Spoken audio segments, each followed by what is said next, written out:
Is there cause for concern in Knoxville? We're 2 games into the baseball season. Should we just go ahead and throw the towel in? Should we head to the house and start preparing for 2025? Should we just end the season now? Well, I'm going to talk about it right after this intro.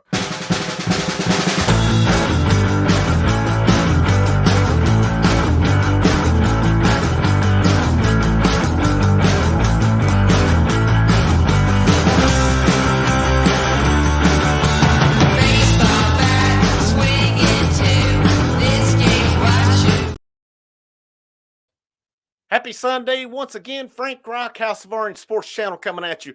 Thank you guys for tuning in with me. And for you guys who set up late with me last night, thank you. Cannot say enough. Thank you for tuning in with me, because it was a tough night for Tennessee baseball. But you know what? That's baseball for you. And if you're new to the baseball game here in the last couple of years, baseball happens sometimes. Sometimes the baseball gods smile upon you. Sometimes they do not. Last night, Oklahoma made things happen where Tennessee did not. That's what it boiled down to. And if you're freaking out about it, it's okay. It's okay. Take you some ibuprofen, take you some Tylenol, get you a cold beer this morning, get you a nice cup of coffee. It's all going to be okay. Tennessee lives to fight another day again tonight against Baylor. And I would venture to say they're going to bounce back and take care of business tonight. This is still a good baseball team, something that is forgotten about last night. That Oklahoma team is a good baseball team as well. They were in the tournament last year. They didn't make it out of the Charlottesville Regional, but they're a good team. Year before last, if I'm not mistaken, they played for the national championship against Ole Miss. So it's not a bum program. All right, Tennessee's played 2 good teams in 2 nights so far. They're 1-1. That's pretty good. Were there some things that didn't go right last time? Absolutely.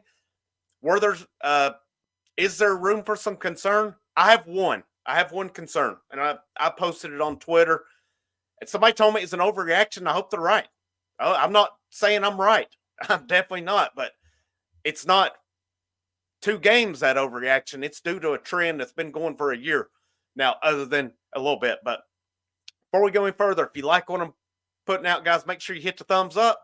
Trying to build these subscriptions, trying to build this thing up to do more going forward. So if you haven't already, you like what I'm doing, make sure you hit that subscribe button. And make sure you share this thing out too. That's word of mouth. That's how it gets out.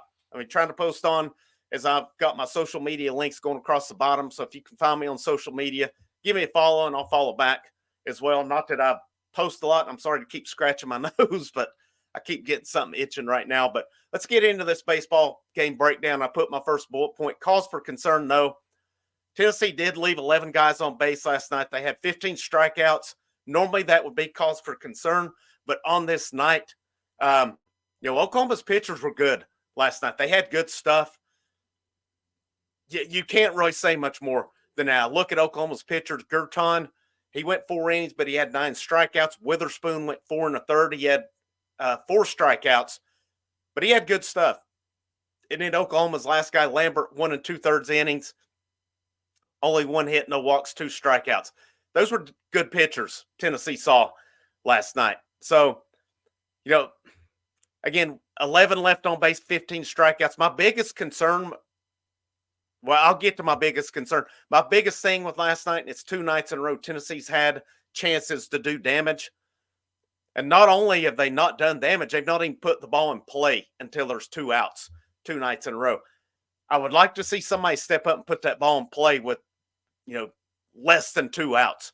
At least give it a chance. Whether it's a grounder, you can maybe get a guy in, whether it's a sac fly or something. That to me is more bothersome than anything.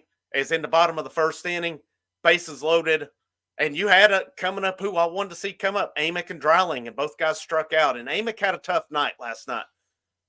That's not a night you're going to see out of him very often. Dreiling, on the other hand, he had the strikeout then, but he had a massive bomb, 430 feet. Last night he had a double, he had a walk. He did some good things last night. I bet you if you asked Dreiling, though, the one thing that might have stood out to him, and I think it was a tough play in extra innings, but the ball that it looked like to me that it hit his glove and he missed it. I bet you he'll tell you he should have caught that ball, but I would still say that was a tough play. I can't really fault him for it, but it's still a play. I think if you asked him, he would say he should have made it. But, looking at Tennessee's line, my big concern, and I said it on Twitter or X, is Blake Burke. Blake Burke is 1 for 10. The one hit he had last night was nice. He hit a seed up the middle. About took the pitcher's head off on that one. I hope that gets him going. But up to that point, I thought a couple of first at-bats against Texas Tech, he looked comfortable, but it's like, I don't know. I don't know if he's pressing. I don't know if he's trying too hard right now. You can see the frustration. You can see the body language of him. It's not a guy that's not trying. I can tell you that. Tony Vitello has talked about how hard he works, how good of a guy he is and stuff. I really hope he breaks out of it. And if Tony Vitello, I will say this, if he's dead set on keeping him up top of the order, I would lead him off. If you're trying to break him out early before you get to SEC play, lead him off, get the most at-bats, and see how he does in that role. He did it against South Carolina the last game of the regular season last year. And Burke, he led off with a hit. That guy was there with it. Propelled him. He did some good things in the regionals after that. If you're insistent on leaving him up there, which I don't think he's a top of the lineup guy, but if you're going to, I would lead him off. Just go ahead and lead him off and get the at-bats in for him. But, the strikeouts last night, the difference between Tennessee and Oklahoma was their plate approach last night. Oklahoma took advantage of opportunities. They played small ball. They hit the ball the other way. They choked up and hit it where they should. Tennessee doesn't do that. It's a good and a bad thing that their swing approach doesn't change. There's times, though, I'd like to see him choke up and try to put it in play. I don't see that a whole lot. We never have, really. And that's not to say guys don't come through at any point. But there's times, though, I don't want to see 15 strikeouts in a game. And I know Tennessee struck Texas Tech out, but Texas Tech, similar approach team. They were two teams who played a lot of similar baseball in terms of offensive approach. Oklahoma, totally different. They like to run, which is why you saw Cal Stark in. That's going to bring me to Cal Stark in just a few minutes as to why he's in the lineup. We know now why Cal Stark is in that lineup. He answered that question again last night. He's not in there for his bat. Anything he gives you with the bat is just icing on the cake. His defense, he caught a great game. He gunned two guys on the bases. Blake Burke's playing some good first base. I will say that. He and Billy Amick on the corners have had two really good defensive games on it. Burke caught it, flung it home. Stark made the catch, spun, tagged the dude out. They reviewed it. That wasn't even close. He was out. And, that's another thing I've heard it in the past about, Frank Anderson, they're not worried about the base runners. That's a bullshit philosophy. That's a bullshit philosophy. There's not a coach out there who does it. Maybe that's not their priority, but look at their pickoffs last night, man. Their pickoffs are very good. Beam picked off Pettis. He really picked him off twice. They didn't give him credit for the first one. He got him on the second one. And I don't know how many other times they almost had pickoffs last night. That tells you they work on that.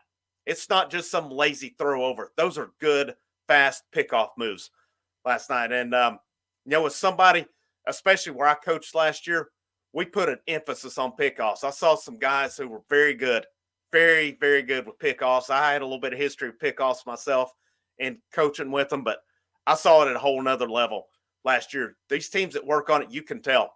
And I'm not saying I coached anywhere near what Tennessee does. I'm not saying that, but there's good coaches at lower levels where I was at in the high school level last year as well. But you look at, why is Cal Stark in the lineup? Because he's a damn good defensive catcher. That's why. That is exactly why. He caught an excellent game last night. And I'm curious to see if they go with him or Peebles tonight. I thought the way they did it, because Tony said they're both going to catch, he did it right. He lined it up right with Peebles Friday night and Stark last night, because Oklahoma, last year, if you look at it, they weren't a power hitting team. They were a stolen base team. So, that lineup's going to change. I guarantee you when we get to SEC play, you're going to see things totally different. They worked in Chapman and Stark last night. Tears and Villeneuve were out. I wouldn't be surprised to see more guys get in the lineup tonight, as there's some positions that I think you could realistically put some competition on. To me, if you're looking at a lineup that's going to change, I still have a hard time. I'm on the Dreiling train. I know I thought maybe based on scrimmages, Dreiling may lead off, but I'd like to see Dreiling, Amick, Moore as my top three. I think that's your best three hitters, and I think they should get your most at bats. Inslee did all right last night, but he had 2 strikeouts as well. And then Burke, we'll see where he's at. Like I said, if they're insistent on Burke and Inslee being up there, I would go Burke 1, Inslee 2, just to get Burke those at bats to try to get him in play. And I would not be surprised to see Tony put Burke back up there again tonight, because I think it's probably a case of he knows what he can do. He said there's a lot of expectations for Blake Burke. He's going to try to get him going right. I don't see him moving him down. I think you have to consider it at some point. I don't know that you do in game 3, and I think tonight's a prime night. He could break out against Baylor. And look at the pitching from last night. For the most part, I mean, Drew Beam had a Drew Beam outing. He was solid. He went 5 2/3, 7 hits, 1 earned run, 2 strikeouts. He threw 56 strikes to 22 balls, so he was efficient last night. His defense helped him out. They made some plays that really helped him out last night as well. And then you had Marcus Phillips relieved him in the 6th inning, come in, got a big strikeout that prolonged that. We saw what Tony Vitello talked about Marcus Phillips and his potential. He throws heat. His control was a problem, and Tony got him out early last night. We saw Chris Stamos. He got 1. He was credited with an inning pitched, and I think he threw 1 pitch. It was the bunt, and he made a fantastic diving play and turned it into a triple play. A 1 pitch, 1 inning. That's pretty fascinating. So we really didn't see much of Stamos last night to know what he brings, but hey, he did his job. And that bunt makes me cringe. Bunting is such a lost art at this point. Guys who can still do it, they're in the minority and not the majority anymore. It's a lost art, and I think it's a shame because it still has a place. And I know in this analytics era, it's an analytics error. All right, the analytics era, bunting is kind of frowned upon. I've watched analytics guys teach bunting. No, I would welcome those analytics bunts all day long, and you saw it last night. I've seen it before on it. Give me a bunt. Give me somebody that knows one of your old school bunting guys. They're going to wear a team out with bunting. Okay, new school analytics can't. They don't teach bunting. They don't teach it right. I've seen it, and we still see in the game just how much it's a lost art at this point. But you had Aaron Combs. I really think that's going to be Tennessee's closer. Vitello had alluded to going to him Friday night if they needed to, but he didn't need to with the way Causey was throwing. And Combs was pretty good for 2 innings. He got into his 3rd inning of work, though, and he kind of lost his control. He gave up. He was charged with 3 earned runs. He had 3 walks. That's what got him in trouble. He had good stuff up until that 3rd frame, but he kind of lost his control. And it's easy to second guess a manager when they leave a guy in, but nobody knows your pitchers better than that coach and that pitching coach. So you can see how his velocity was still there. I really think after that walk, though, because he was getting pretty wild on that 2nd walk, that was when he should have been pulled. I will go with that one. I can see letting him go after 1 walk, but he was he got wilder as that pitch or that at bat went along. And then you saw the 2 freshmen. You saw Matthew Dallas come and got the out at home, which nice play by Blake Burke to get it home.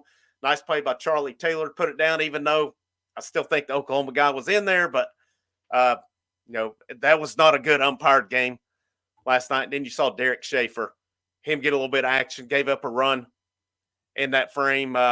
He actually allowed more than that, but they were charged to Aaron Combs in the frame. So not a great outing for him out of the gates, but guys that have a lot of potential.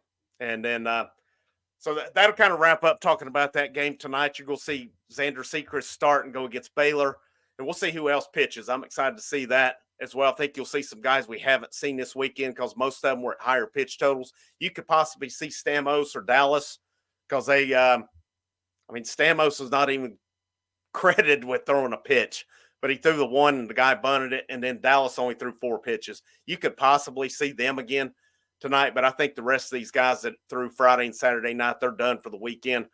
And then, Tennessee gets off Monday. They play Asheville on Tuesday, East Tennessee State on Wednesday. So it's a lot of baseball coming up as well before they get in next weekend as well. But no post game tonight. I can't do it again tonight, these lace games. Just covering all this kind of got me about worn out right now. Even though I do have the luxury of having tomorrow off, I'm still not covering again. And I may drop it just a quick post game recap. We'll see how that goes. But, as always, guys, thank you for the support. This is the next day. This is the House of Orange Sports Channel. Make sure you like, share, subscribe. I appreciate all your support, guys. Happy Sunday. As always, go Vols.